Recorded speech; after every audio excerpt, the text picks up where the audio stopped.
함께 묵상기도 하심으로 수예배를 하나님께 드리겠습니다.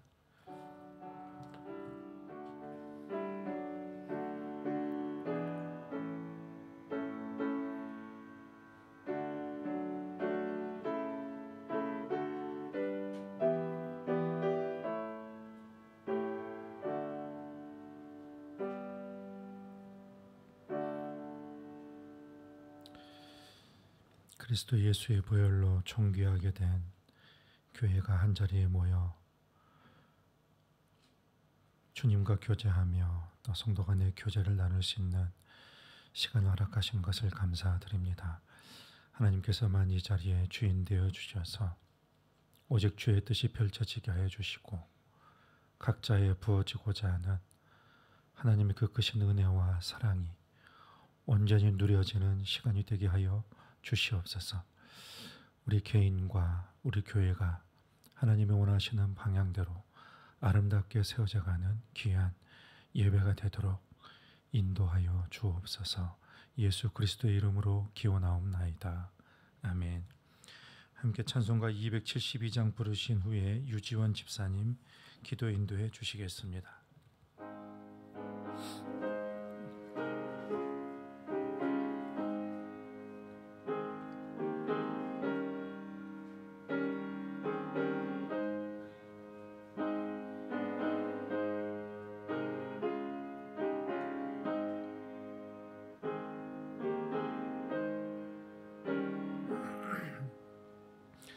고통의 멍에 벗으려고 예수께로 나갑니다. 자유와 기쁨 베푸시는 주께로 갑니다. 병든 내 몸이 튼튼하고 빈궁한 삶이 부해지며 죄악을 벗어버리려고 주께로 갑니다. 낭패와 실망 당한 뒤에 예수께로 나갑니다. 십자가 은혜 받으려고 주께로 갑니다. 슬프던 마음 위로받고 이생의 풍파 잔잔하며 영광의 찬송 부르려고 주께로 갑니다. 교만한 마음을 내버리고 예수께로 나갑니다. 복되신 말씀 따르려고 주께로 갑니다. 실망한 이 몸 힘을 얻고 예수의 크신 사랑받아 하늘의 기쁨 맛보려고 주께로 갑니다.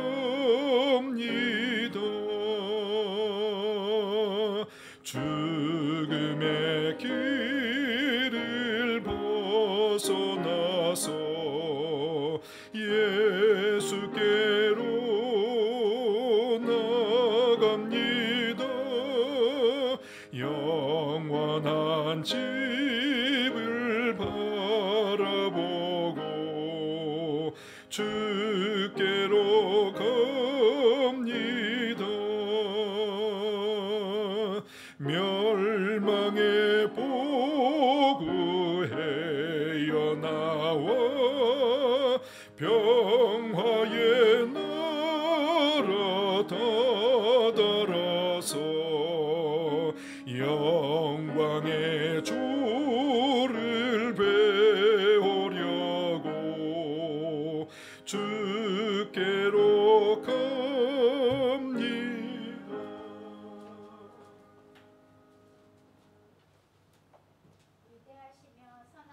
하나님 아버지, 오늘 우리를 수요 예배로 불러주심에 감사를 드립니다. 아침에 일어나서 숨을 쉴 수 있고 나의 집에 먹을 것이 있으며 나의 두 발로 걸어서 주님의 전에 나와 사랑하는 공동체 안에서 예배드릴 수 있음이 어찌나 큰 감사인지요.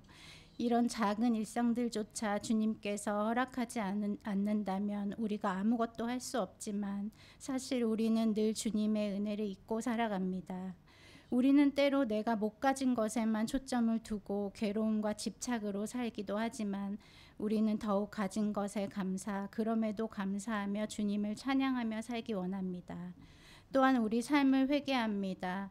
세상은 나만의 개성과 나의 주장을 펼치는 것이 미덕이라고 가르치기에 어느덧 우리에게 먼저 듣기 원하며 입술의 교만함을 지키며 겸손히 행하는 모습들은 사라졌습니다.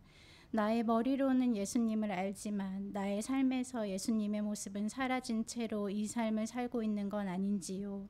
내가 죽고 예수로 사는 인생에 우리가 도전하고 실천하여 주의 영광을 보는 삶을 살기 원합니다. 하나님, 전교인 수련회를 위해 기도합니다. 애쓰고 준비하는 손길과 각 가정마다 하나님을 사모하는 마음으로 기대하며 준비하게 해주시고 무엇보다 살아계신 하나님을 만나는 간증의 역사가 넘치는 시간이 되게 도와주세요. 우리가 하나 되어 부르짖을 때 주여 우리가 알지 못하는 크고 비밀한 일을 보이소서. 응답하시고 주의 길을 가르치소서. 어린아이부터 청년과 어른에 이르기까지 평생에 가장 귀한 시간이었다고 고백할 수 있는 아름다운 시간으로 만들어 주소서. 이번 주 시작되는 각 구역 모임을 위해서 기도합니다. 각 구역장들을 말씀으로 바로 세워주시며 구역 안에 위로와 화합을 통해 구역이 부흥하고 교회의 든든한 공동체로 설 수 있도록 모임 안에 늘 함께하여 주시기 원합니다. 가정예배와 감사일기 프로젝트도 끝까지 우리 성도들이 중심을 잃지 않고 은혜 가운데 마무리되며 잠깐의 이벤트로 끝나는 것이 아니라 일상 속에서 자리 잡아 하나님과 늘 동행하는 일상이 되도록 은혜 내려주세요. 우리 교회와 교역자님들을 위해서 기도합니다. 우리 홍콩 동신교회는 오래전 이 땅에 주의 뜻대로 주의 몸으로 세워졌으니 나의 뜻이 아닌 주님의 뜻으로 지켜져야 함을 우리 모든 성도들이 깊이 깨닫게 해주시기 원합니다. 우리의 예배와 모임과 섬김은 오직 주께서 영광 받으시며 주의 능력이 드러나는 통로이기를 간구합니다. 특별히 오늘 말씀 선포하시는 이성훈 목사님께 날개쳐 올라가는 독수리 같은 힘을 늘 새롭게 부어주시길 기도합니다. 말씀이 우리를 통해 살아 움직이게 하시는 이도 주님이시니 주여 우리를 사용하시고 받아주시옵소서. 하나님, 오늘 이 예배에 성령님 임재하시며 이미 우리에게 큰 은혜를 예비하실 줄을 믿습니다. 한 영혼도 빠짐없이 온전하신 주께서 돌보시고 함께하여 주시옵소서. 감사드리며 주 예수 그리스도의 이름으로 기도드렸습니다. 아멘.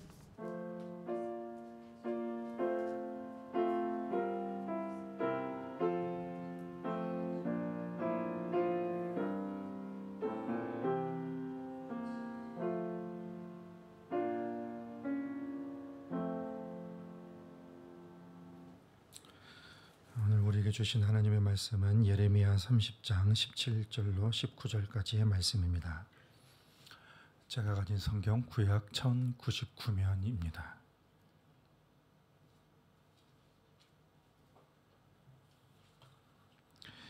예레미야 30장 17절로 19절까지의 말씀 우리 합독하시겠습니다.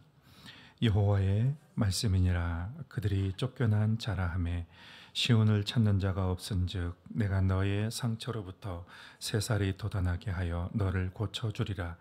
여호와께서 말씀하시니라. 보라, 내가 야곱 장막의 포로들을 돌아오게 할 것이고 그 거처들의 사랑을 베풀 것이라.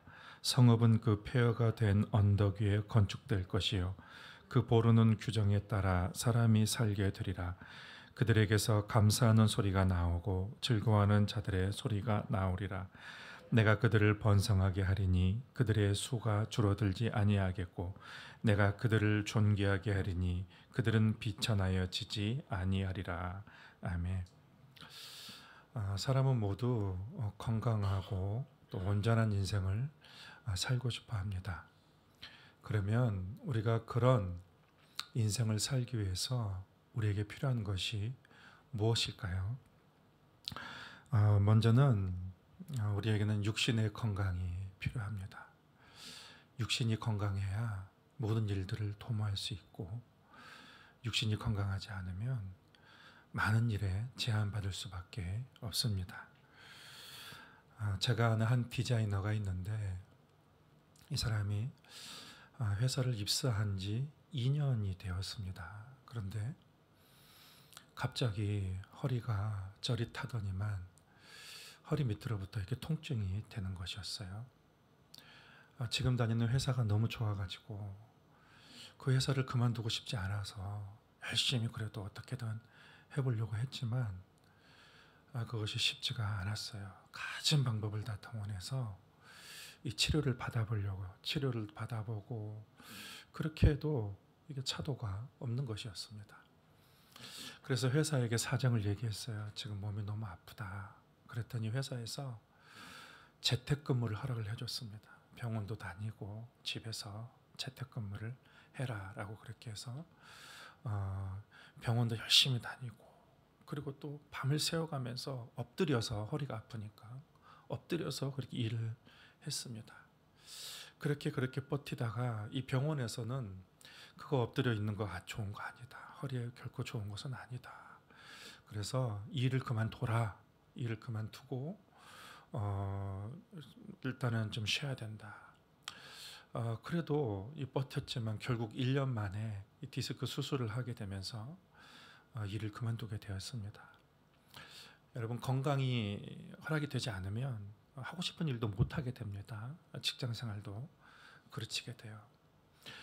과거에 우리 부모님들은 먹고 사는 일에 바빠가지고 건강에 대해서 그렇게 막 신경 쓸 여력이 없었습니다. 오늘날 현대인들도 보면 자기 일에 너무 바쁜 사람들이 있어요. 직장 일이나 그런 일에 너무 바쁜 사람들은 자기 건강을 돌보지 못하다가 어느 날 건강을 잃어버리며 이 건강 때문에 다 잃어버리는 그런 상황을 발견하게 됩니다. 요즘은 그래서 너나 할 것 없이 건강에 관심을 많이 가지게 됐어요. 건강의 삶의 우선순위가 되었습니다. 그런데 육신의 건강보다 더 중요한 것이 있습니다. 그것은 마음의 건강입니다. 마음이 건강하지 못하면 육신의 건강은 의미가 없습니다. 그 병든 마음 때문에 그 인생을 다 망칠 수도 있습니다. 근데 이 마음에 건강하지 못하면 육신의 건강도 보장받지 못합니다. 왜냐하면 이 마음과 육신은 서로 연결되어 있어요. 연관되어 있습니다. 그래서 마음이 건강하지 못하면 필경 육신의 건강도 해치게 되어 있는 것입니다. 그래서 몸도 건강하고 마음도 건강하는 것이 상당히 중요합니다. 한 걸음 더 나아가면 영적인 건강은 더 중요하다라고 할 수가 있습니다. 사람은 하나님과의 관계 안에서 살도록 지음을 받았습니다. 그래서 무엇보다도 하나님과의 바른 관계를 통한 영적인 건강이 무엇보다 중요하다라고 성경은 강조하고 있습니다. 오늘은 치유와 회복에 대해서 말씀을 나누고자 합니다. 치유와 회복은 사람에게 반드시 필요합니다. 인생에 문제가 생길 때에 그게 회복이 되어야 되는데 회복의 방법은 있습니다. 회복은 하나님이 회복을 시켜 주시는 것입니다. 대개 사람들은 육신적인 건강을 유지하는 법을 잘 알고 있습니다. 좋은 음식 먹고 건강을 적당하게 또 운동도 하고 그런 건강법을 잘 알고 있습니다. 저도 최근에 제출해야 돼서 이 건강검진을 받았습니다. 이상이 없대요. 다른 데는 이상이 없는데 운동의 위험 신호가 왔습니다. 그래서 운동을 해라. 다른 데는 이상이 없지만 운동을 하지 않으면 위험하다라고 그렇게 의사 선생님이 진단을 내렸습니다. 적당한 유산소 운동 또 근력 운동을 같이 병행해서 하라는 그런 말을 들었습니다. 또 필요한 영양이 공급되지 않으면 병이 생기고 건강을 잃게 됩니다. 그런데 마찬가지로 이 마음의 건강을 유지하기 위해서도 적절한 보살핌과 관심을 가져야 돼요. 이 마음의 건강을 신경 쓰지 않다가 결국 그 건강을 잃어버리는 사람들이 굉장히 많이 있습니다. 그래서 우울증과 두려움과 분노와 절망 이러한 마음의 질병에 빠지게 되는 거예요. 요즘은 이 마음의 질병이 개인뿐만 아니라 우리 사회에 심각한 영향을 주게 되기도 합니다. 여러분, 인간은 단지 살기 위해서 존재하는 것은 아니에요. 생존을 위해서 존재하는 것이 아니라 인간은 숭고한 목적과 가치를 향해서 나아가게 되는 것이죠. 그런데 그 마음에 병들어 있고 그 마음에 눌려 있으면 그 사람에게 주어진 그 사람이 향해서 나아가야 될 어떤 숭고한 목적과 그 뜻을 이룰 수가 없게 되는 것입니다. 그래서 우리의 삶에 우리의 마음에 어떠한 상처와 시련과 고통이 온다 하더라도 그런 것을 이겨내야 돼요. 그것을 이겨내야 우리에게 보다 가치 있는 그러한 목적을 이룰 수가 있게 되는 거예요. 그래서 우리에게는 회복이 필요합니다. 오늘 같이 읽은 성경 말씀은 이스라엘의 회복에 대한 그런 말씀입니다. 성경은 회복의 필요성에 대해서 끊임없이 강조하고 있어요. 그리고 하나님은 인간의 회복에 대한 관심이 많이 가지고 있습니다. 오늘 말씀의 배경을 보면 사람들이 상처를 입었습니다.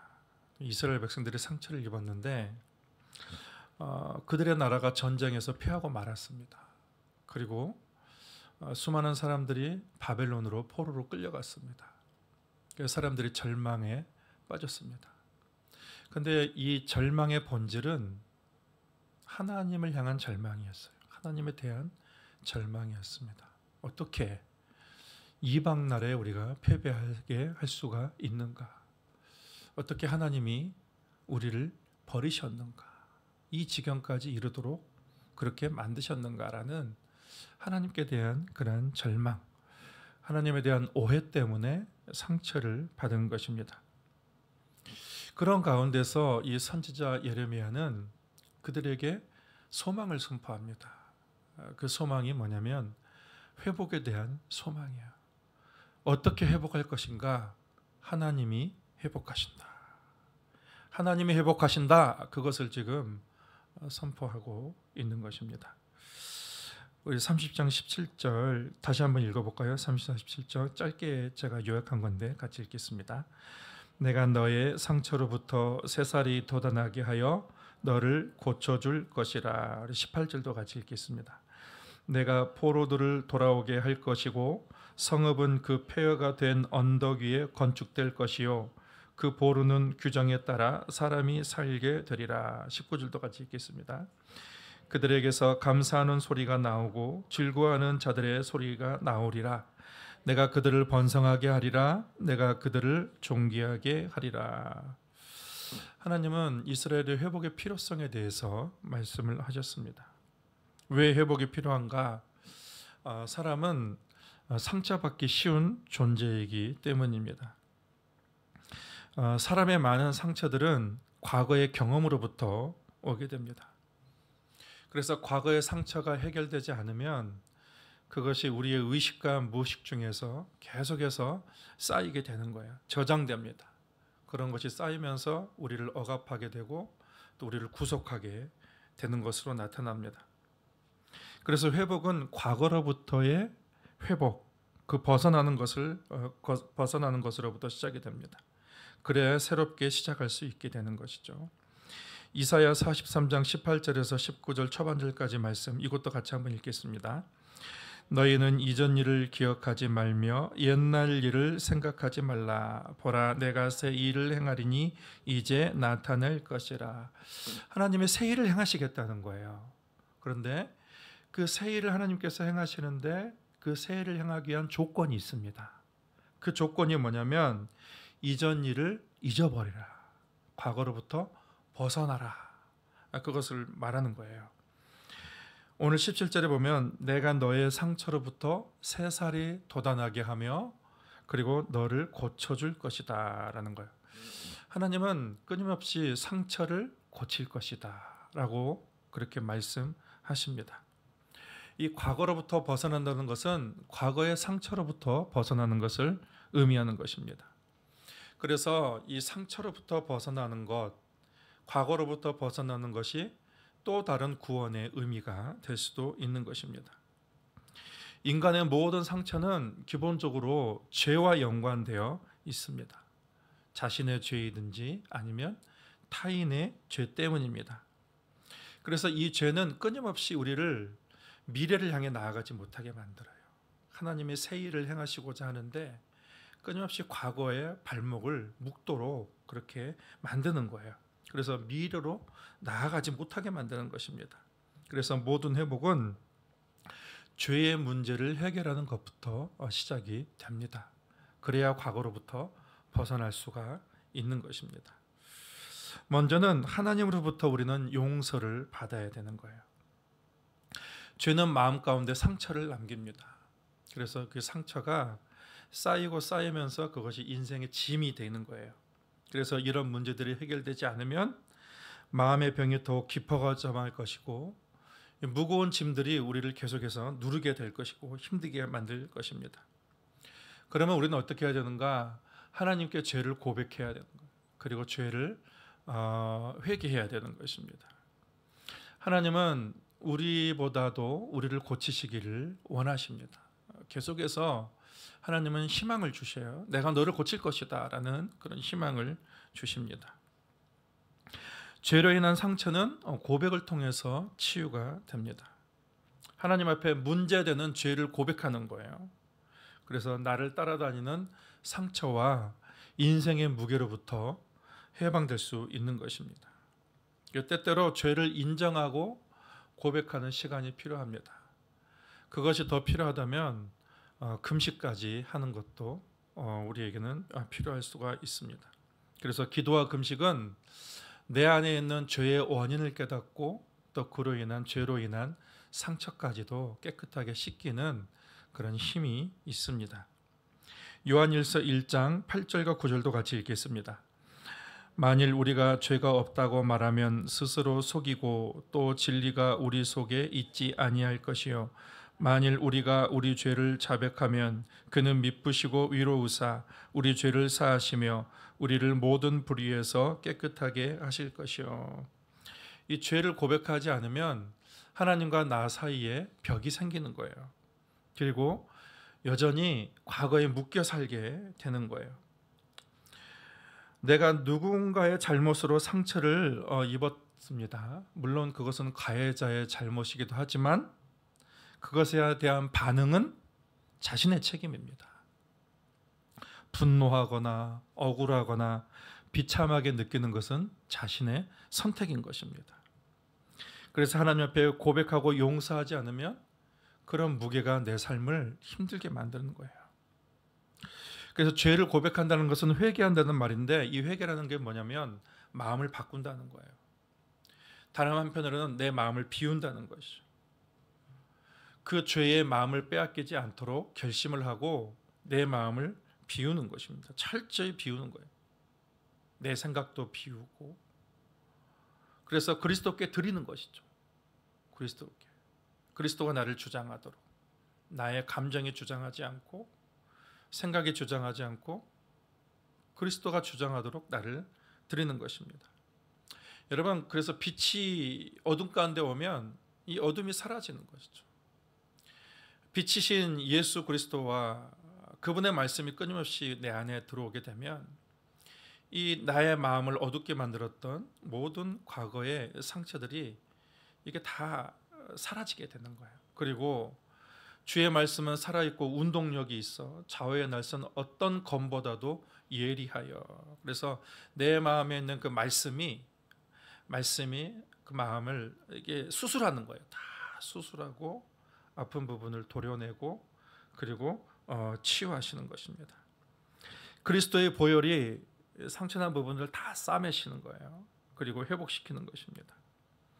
그래서 우리는 날마다 내 마음과 삶을 돌아보고 내 자아가 나의 마음을 주장하지 않도록 나를 비우고 그리고 그리스도께서 내 마음에 계시도록 늘 나를 주님으로 채워야 되는 것입니다. 때로는 회개를 위해서 따로 시간을 내야 돼요. 또 오랜 시간이 또 필요한 경우도 있습니다. 이렇게 회개를 통해서 이러한 여러 가지 종류의 회개를 통해서 우리는 과거로부터 벗어날 수 있게 되는 거예요. 그래서 하나님께서는 진정한 회개를 통해서 우리의 상처를 치유하시는 것입니다. 완전한 그리스도의 보혈이 그를 덮어주시는 거예요. 그를 다 싸매어 주시는 능력이 그리스도의 보혈에는 있습니다. 그때 우리는 과거의 상처로부터 자유함을 얻을 수가 있어요. 그리고 미래를 향해서 나아갈 수 있는 거예요. 왜냐하면 이런 문제가 씻겨야 하나님의 새 일을 행하시는 그 새로운 길로 나아갈 수 있기 때문에 하나님은 끊임없이 우리를 비우게 하시고 그리스도를 체험으로 이제는 다시 과거의 발목에 묶이지 않고 미래를 향해서 새로운 하나님의 일을 향해서 나아가도록 우리를 그렇게 만드시는 것입니다. 그래서 우리는 하나님 앞에서 나의 분노와 원망으로 가득 찬 그런 마음을 내려놓고 회개하고 하나님의 내 마음을 주장하시도록 하는 그것이 굉장히 중요합니다. 이것은 굳이 상처뿐만 아니라 모든 그리스도인의 인생의 삶에서 가장 중요한 일이기도 합니다. 두 번째는 서로 용서하는 것입니다.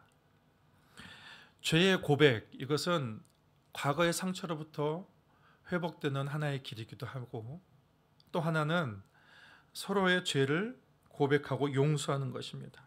이 과거의 상처로부터 벗어나는 또 다른 방법이 되기도 합니다.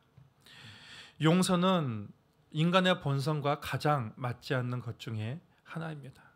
인간의 본성은 사랑과 용서하는 거리가 멉니다. 미워하고 복수가 더 자연스러운 것입니다. 그런데 다른 사람을 용서하게 되면 이 과거의 상처로부터 회복될 뿐만 아니라 그 상처가 그 사람을 성장하게 만드는 거죠. 성장하게 만드는 그러한 자양분이 되기도 합니다.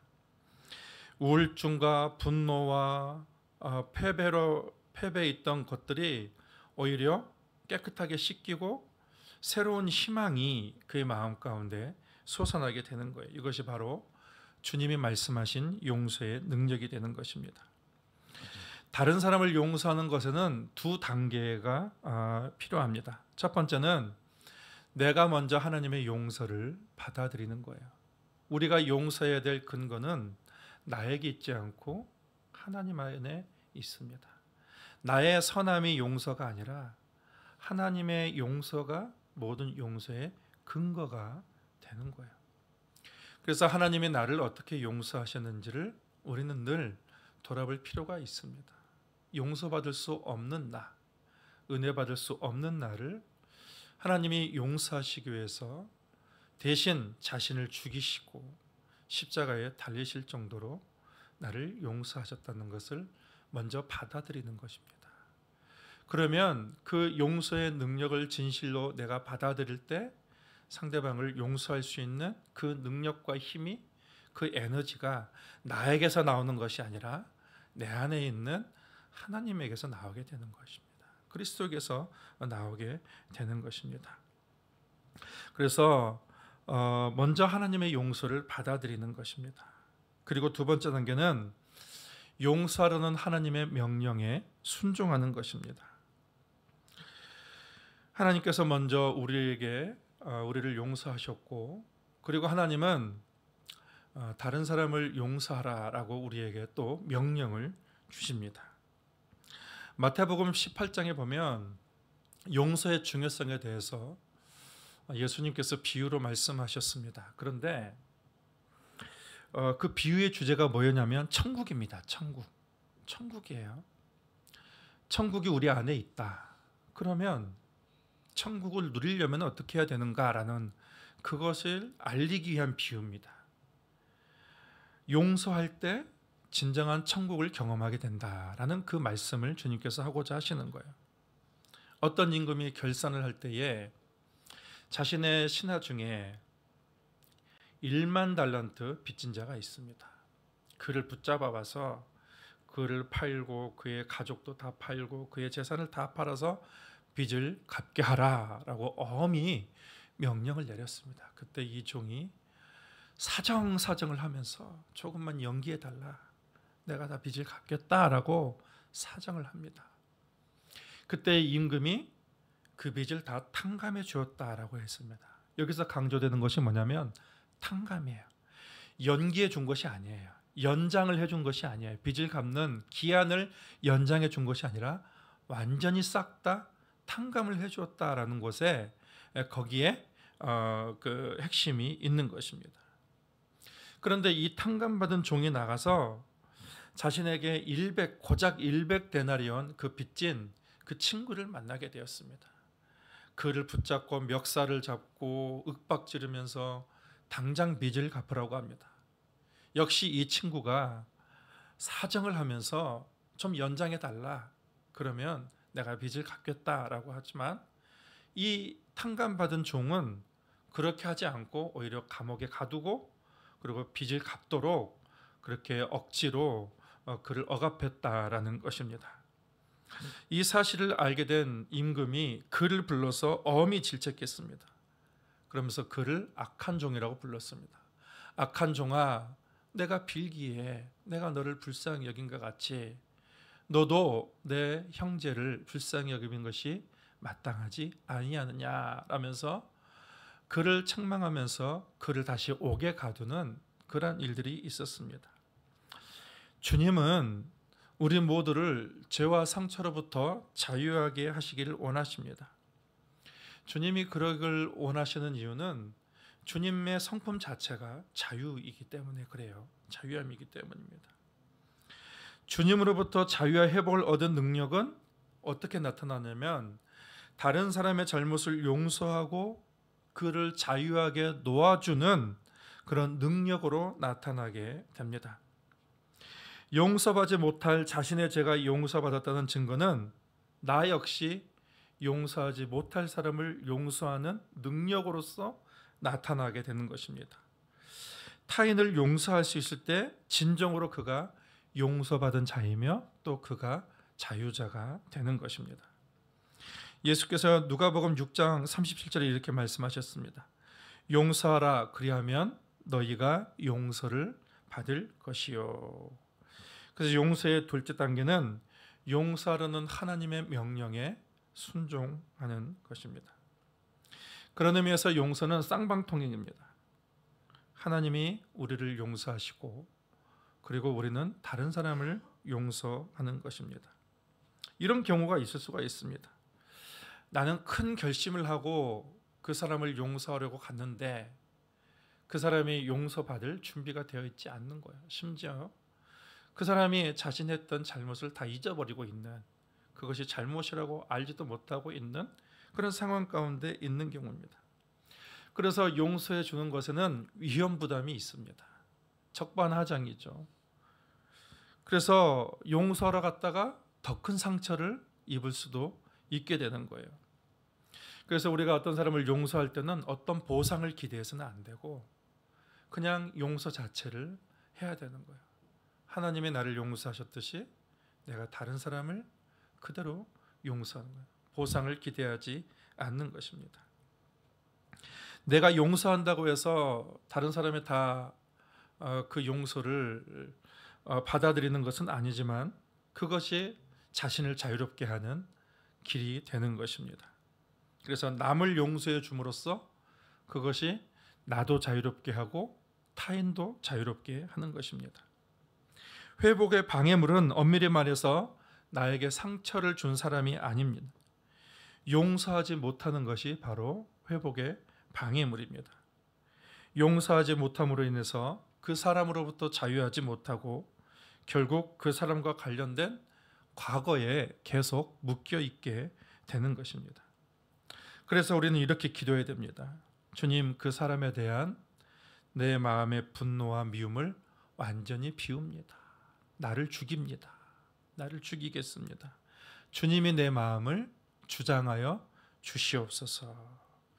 이렇게 기도하면 놀랍게도 하나님의 평강이 우리 마음을 주장하게 되는 거예요. 주님이 우리 마음의 주인심이 자리 잡으면 그러면 주님의 마음이 우리 가운데 생기는 거예요. 주님, 이왕이면 그 사람 때문에 내가 이렇게 상처를 받았지만 그 사람도 잘 되기를 원합니다라는 그런 마음이 우리 마음 가운데 생기게 되는 거예요. 언제요? 나를 완전히 내려놓을 때, 나를 완전히 죽였을 때, 그걸 가능한 것입니다. 그래서 용서를 위한 최고의 방법은 내 마음을 내가 주장하려 하지 말고 주님이 나를 주장하도록 나를 온전히 내어드리는 데 있는 것입니다. 그것이 쉽지는 않아요. 쉽지는 않습니다. 그런데 그렇게 해야 주님이 내 마음을 주장해서 주님의 그 마음이 나에게 부어지게 되는 것이고 내 마음이 부드러워지는 것입니다. 주님의 마음이 나와 상대를 자유하게 하는 것이기 때문입니다. 또 어떤 사람을 용서했는데 다음 날에도 여전히 똑같은 문제 때문에 상처를 또 받을 수가 있어요. 계속 반복되는 거예요. 그 사람을 용서했는데 똑같은 또 문제가 또 발생하고 또 발생하고 또 발생하게 되는 거예요. 그때 어떻게 하냐면 그때 역시 나를 부정하고 나를 비우는 것입니다. 바울이 뭐라고 그랬습니까? 나는 날마다 죽노라라는 거예요. 계속 반복해서 나를 비우는 거예요. 나는 날마다 죽노라. 나를 십자가에 못 박고 내 안에 주님이 사시게 하는 거예요. 여러분, 용서는 한 번으로 끝나지 않아요. 쉽게 용서할 수 있는 일도 있지만 더 깊은 상처는 반복되는 용서의 과정이 필요하게 된 것입니다. 또 내가 다른 사람을 용서하는 것도 중요하지만 또 다른 사람으로부터 내가 용서받는 것도 필요합니다. 다른 사람만 내가 상처를 입은 자리에만 있는 것이 아니라 또 나도 상처를 입히는 그러한 또 입장에 얼마든지 우리도 설 수 있습니다. 내가 남을 용서하는 것보다도 다른 사람으로부터 용서를 받는 것이 더 어려운 일일 수도 있습니다. 그럴 때는 내가 상처를 준 사람에게 진심으로 용서를 구하는 것이 필요합니다. 하나님에게만 용서받는 것이 끝이 아니라 잘못을 한 사람에게 가서 용서를 구하고 그리고 진심이죠. 거긴 진심이 필요하겠죠. 그래서 그 사람과의 화해가 또 필요하고 그것이 주님이 기뻐하시는 그런 용서의 방법입니다. 이렇게 서로 용서하는 것, 서로의 상처를 치유하고 회복하는 길입니다.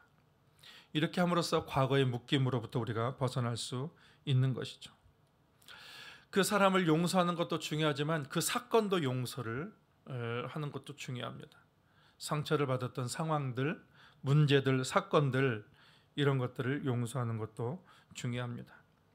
그러기 위해서는 그런 상황들에 대해서 구체적으로 언급을 해야 됩니다.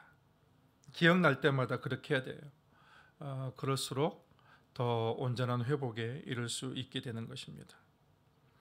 이렇게 함으로써 우리가 얻을 수 있는 것이 있습니다. 우리는 과거의 상처로부터 회복될 수가 있습니다.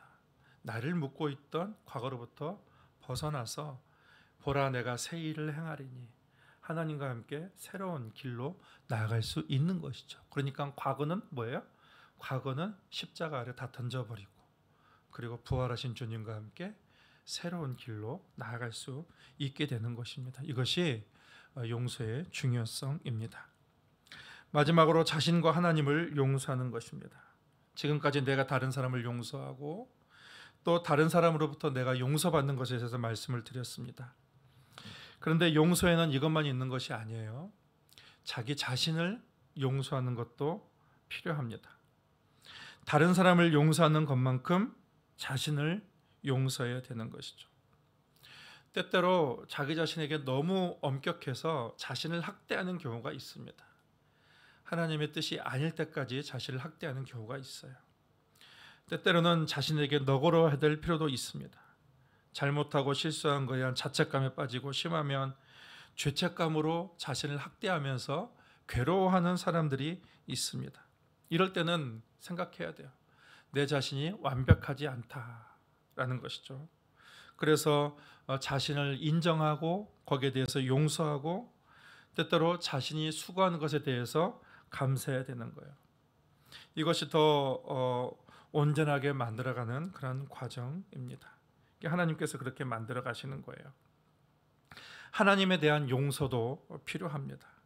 하나님에 대해서 불만을 품고 있던 것, 원망했던 것, 하나님께 미워했던 그런 것들을 하나님께 토로하면서 하나님과의 관계 안에서 그것을 해결해 가면 그런 모든 것들이 다 결국은 회복의 과정으로 나아가는 것입니다.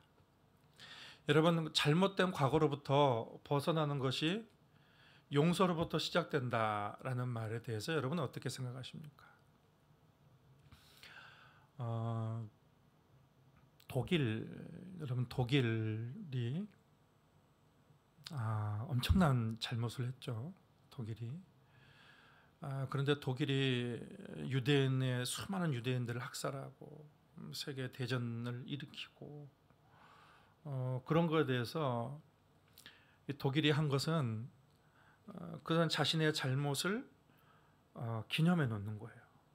그것을 숨기지 않고 은폐하지 않고 그것을 그대로 놔는 거예요. 그러면서 과거를 회상하면서 그 피해를 입은 나라와 피해를 입은 사람들에 대해서 진심으로 용서를 구하고 그리고 그들을 보상한 것이죠. 그래서 독일의 위대함은 거기에 있는 것 같습니다. 그렇게 함으로 통해서 다른 나라와의 원한의 관계를 끊어버리고 그리고 과거로부터 벗어나게 된 것입니다. 독일입니다. 일본은 엄청난 힘이 있었으나 일본은 리더가 되지 못한 이유가 있습니다. 그들은 자신이 잘못한 것에 대한 진심 어린 사과를 하지 않았어요. 형식적인 사과를 했지 진심 어린 사과와 보상을 하지 않았다는 것입니다. 결국 계속해서 이 다른 나라와 원한 관계를 계속해서 갖게 되는 것이고 그러면서 서로 물고 먹으며 그런 관계, 과거로부터 벗어나지 못하는 것입니다. 과거로부터 벗어나게 하는 것은 용서입니다. 용서가 벗어나게 되는 거예요. 하나님이 우리를 어떻게 회복시킬 것인가 오늘 말씀에서 약속을 주고 있습니다. 먼저는 절망과 아픔으로부터 회복하게 될 것이다 라는 거예요. 17절에 보면 너의 상처로부터 새살이 돋아나게 하며 라고 했습니다. 두 번째는 죄의 악순환에서 회복하게 될 것이다. 포로들을 돌아오게 할 것이다. 18절에. 그리고 13절에 보면 세 번째는 원망과 분노로부터 회복시킬 것이다. 18절에 사랑을 베풀 것이다 라고 했습니다.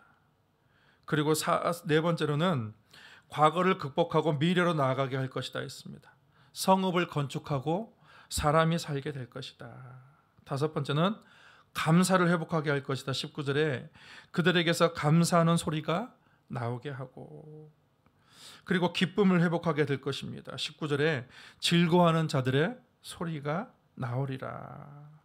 번성하게 할 것이고 존귀하게 할 것이다. 이 주님의 회복이 놀라운 그런 회복의 약속을 그들에게 주고 있는 것입니다. 말씀을 정리하겠습니다. 모든 회복은 용서로부터 시작이 됩니다. 용서는 지속적인 과정이에요. 그래서 한번 용서로 끝나는 것이 아니라 또 계속해서 우리가 만나야 될 그러한 상황과 그러한 사람들 속에서 용서가 삶의 방식이 되어야 되는 거예요. 근데 그 용서라는 것은 나를 비우고 그리스도가 나를 주장할 때에 용서가 이루어지는 거예요. 나를 부정하는 거죠. 나를 부정하고 나를 죽이고 그리고 그리스도가 할 때 그것이 그리스도가 나를 살리고 그리고 타인을 살리고 관계를 회복시키는 그런 일들을 하게 되는 것입니다. 그로 인해서 모든 치유와 회복이 이루어지게 되는 것입니다. 여러분, 죄를 고백함으로 하나님의 용서를 경험하시고 또 주님의 용서에 대한 능력으로 다른 사람을 또 용서하시고 자신의 잘못에 대한 용서를 구함으로 또 다른 사람과 화해를 이루시고 자신의 실수와 잘못으로 인한 연약함과 죄책감을 인정하여서 스스로를 또 용서하시고 하나님에 대한 오해가 있다면 하나님께 고백함을 통해서 또 하나님도 용서하시고 이 모든 것이 치유의 시작인 것입니다. 그리스도 예수의 십자가의 그 능력이 우리의 마음을 덮으시고 그리고 싸매시고 그 용서로 나를 용서하고 또 이 땅 가운데 하나님의 회복을 누리는 우리가 되기를 바랍니다. 하나님 감사합니다. 하나님 용서에 관해서 우리가 말씀을 나누었습니다. 모든 치유와 회복의 시작은 용서임을 믿습니다. 그리스도의 용서의 능력을 모두가 누리게 하여 주옵소서. 예수님의 이름으로 기도하옵나이다. 아멘. 찬송가 411장 찬양하시겠습니다.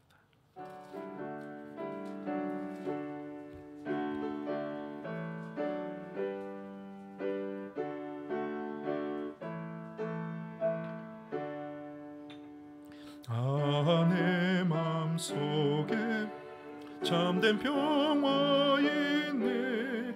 주 예수가 주신 평화. 시험 닥쳐와도 흔들리지 않아. 귀하다 이 평안아. 주가 항상 계셔 내 맘속에. 주가 항상 계셔 기쁘다. 주 나의 맘에 계셔 위로하시네. 어찌 내가 주를 떠나 살까. 이 귀한 평화 내가 받고 보니 내 슬픔이 사라지고 맘의 기쁨 넘쳐 주를 찬양하네. 평화의 임금 예수. 주가 항상 계셔 내 맘속에. 주가 항상 계셔 기쁘다. 주 나의 맘에 계셔 위로하시네. 어찌 내가 주를 떠나 살까. 주 날개 아래 내가 서는 동안 이 보배를 빛내리라.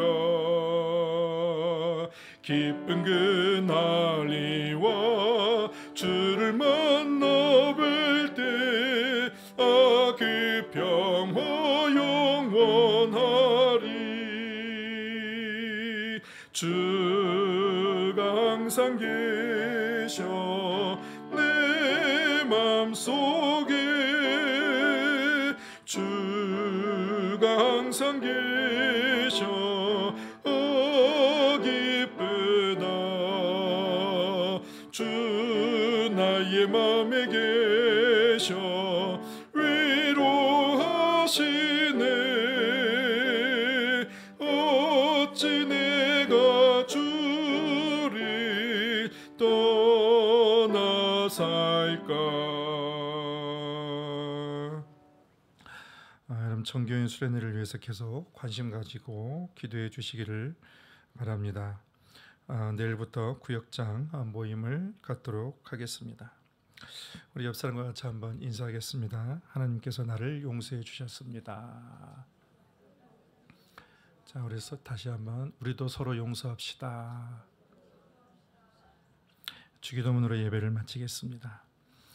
하늘에 계신 우리 아버지, 아버지의 이름을 거룩하게 하시며 아버지의 나라가 오게 하시며 아버지의 뜻이 하늘에서와 같이 땅에서도 이루어지게 하소서. 오늘 우리에게 일용할 양식을 주시고 우리가 우리에게 잘못한 사람을 용서하여 준 것 같이 우리 죄를 용서하여 주시고 우리를 시험에 빠지지 않게 하시고 악에서 구하소서. 나라와 권능과 영광이 영원히 아버지의 것입니다. 아멘.